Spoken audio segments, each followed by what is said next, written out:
everyone, this is Amy. Welcome to my channel. One of the most common questions that are left as comments on my videos is there's no skate tech nearby. What skates should I order online? Here's the problem with that question. If you skate at a rink and there are other figure skaters and coaches at that rink, there must be a skate shop somewhere. I should also mention that a sporting goods store like Dick's is not a skate shop. You want to go somewhere where they specialize in figure skates, are trained, and are authorized by the manufacturers to work on them. A sporting goods store like Dick's doesn't specialize in figure skates. And skates, even brand new skates, need to be sharpened before you skate on them. It's true. New skates do need to be sharpened. I promise you this. If you get your skates at a sporting goods store, or you order them online, you will still need to bring them somewhere to get them sharpened. Often your rink is not always the best place to go for a sharpening. At least this is true in my area. The pro shops at the rinks that I work out of specialize in hockey. It is possible that your rink's pro shop may be very good though. Some of them are. That's why you need to ask someone. All the skaters at your rink, and the coaches too, need to have their skates sharpened. Most skaters have their skates sharpened every month or two.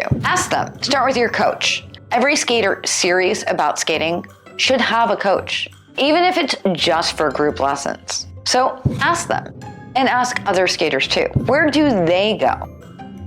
Where do they suggest that you go? And here's another question to ask them. Where should you absolutely not go? They will tell you about all the good and the bad experiences that they've had. Most skaters and coaches are excellent about sharing that information with each other. Don't be afraid to ask someone. Just do it. If you get responses that you may have to travel a bit to get fitted, don't use that as an excuse not to go there. I once got on a plane and flew to get fitted for skates. Seriously, I did this. I went to the headquarters for Skates US in Richmond, Indiana from New Jersey to get fitted for my Idea pianos. This was before Greg opened Polar Skate Shop locally. At that time, there were no other Idea authorized retailers that I trusted pretty much anywhere near me. So I flew out, and when I needed them adjusted, I marked the boots and shipped them FedEx back to Skates US. Of course, doing that was nowhere near as convenient as having Greg work on them locally. And this was before Greg opened Polar Skate Shop. My options were limited.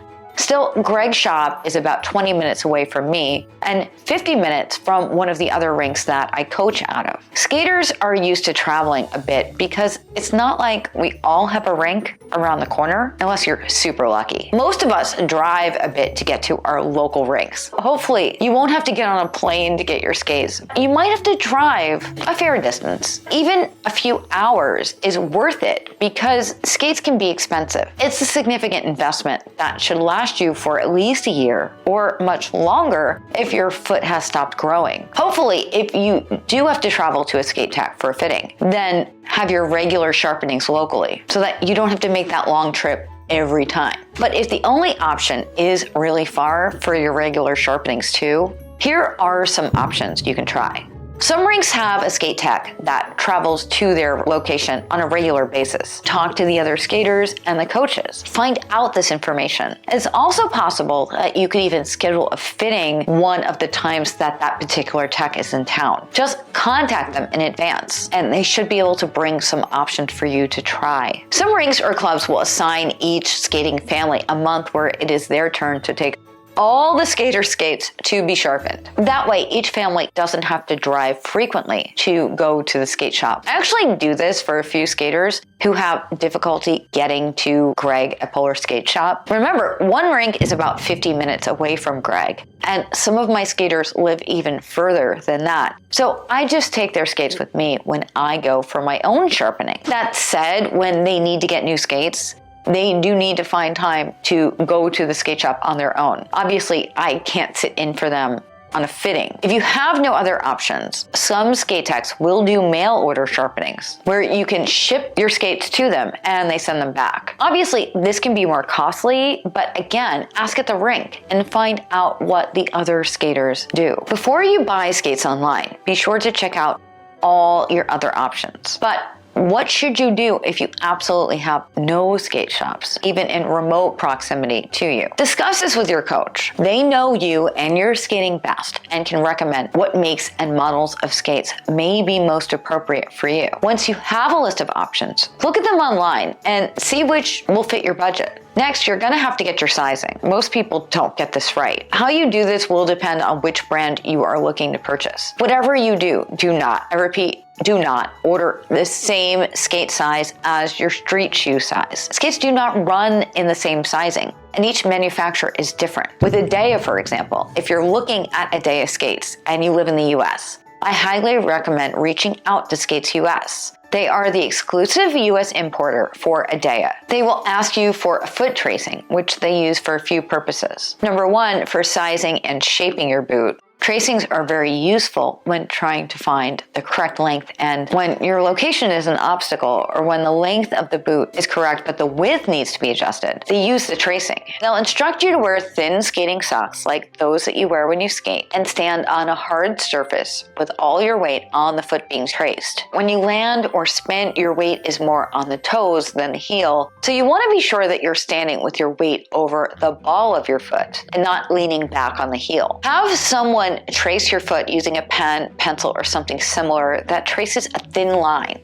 When tracing for Adea, keep the pen perpendicular to the paper. Do not curve it under the foot. You are trying to capture the foot's profile without losing any characteristics. Trace around the foot a few times, creating multiple lines. Be sure to trace both feet. One foot may be slightly wider, narrower, shorter, longer, or whatever than the other one. Measure the tracing with a ruler from the middle of the heel to the longest point of the toes in centimeters or millimeters and record it on the tracing. Keep in mind that Adea boots are measured in millimeters. American sizing is not consistent with this and doesn't transfer across brands. Adea has opted to use millimeters for accuracy and efficiency as an Italian-made product. Then you mail, yes, snail mail, regular mail, your measurements to Skates US. So be sure to include your name, phone number, and email address on the actual tracing. The reason we do snail mail is that emailing a scan or a photo of the tracing may change the dimensions. The actual tracing gives them the best representation of your foot. Also include any notes you wish to add, such as concerns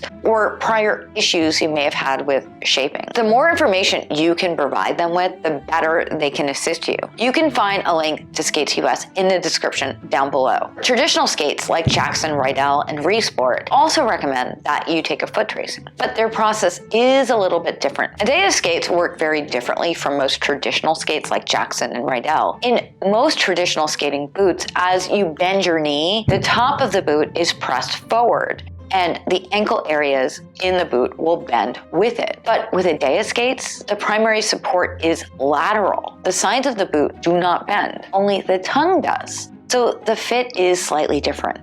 With other brands, you will still take foot tracings. This is the most accurate way to measure for skates because it takes the foot length along with the width into consideration. For other brands, I have some links in the description down below of how they want you to do them. You should always reach out to the brand or a dealer and ask them what they recommend as well. But whenever you're doing a foot tracing, ask someone else to help trace your feet. You can't really do this yourself while you're standing on your foot. It just doesn't work. Keep in mind that typically manufacturers use different sizes for men, women, and children. When choosing skates for a child, do not go more than a half size up. I know it can be really tempting to size up because kids do grow quickly, but please do not do this. You want to choose the correct size for them now, not for them to grow into. This video is just general guidance. You should always check with the manufacturer for specific instructions how to trace your foot. Did this video help you out? Do you have any other questions? Leave me a comment down below and let me know. If you found this video helpful, please give it a like and share it with somebody else that you think it could help. And just post it to your social media too. I post videos every week that can help you with your skating, fitness, nutrition, and